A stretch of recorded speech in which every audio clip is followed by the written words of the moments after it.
Un seul mot d'ordre, la riposte. Réunis au Parc Chanot jusqu'à dimanche soir, militants et sympathisants de la France insoumise n'ont pas de mots assez durs pour évoquer la politique menée par Emmanuel Macron. Emmanuel Macron, je crois qu'il a montré ses limites.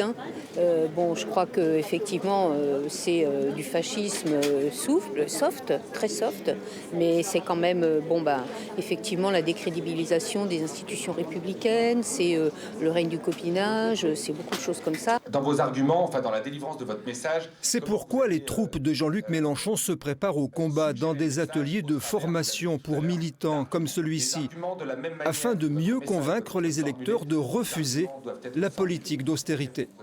On l'a vu en Grèce, on l'a vu en Espagne, on le voit en Italie. L'austérité ne paye pas.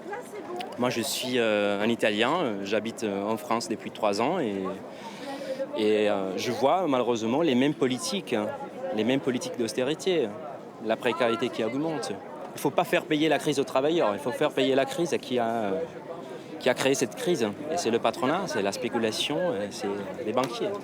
Pour les leaders du parti fondé par Jean-Luc Mélenchon, la France insoumise ne doit pas être seulement une force d'opposition, mais aussi de proposition.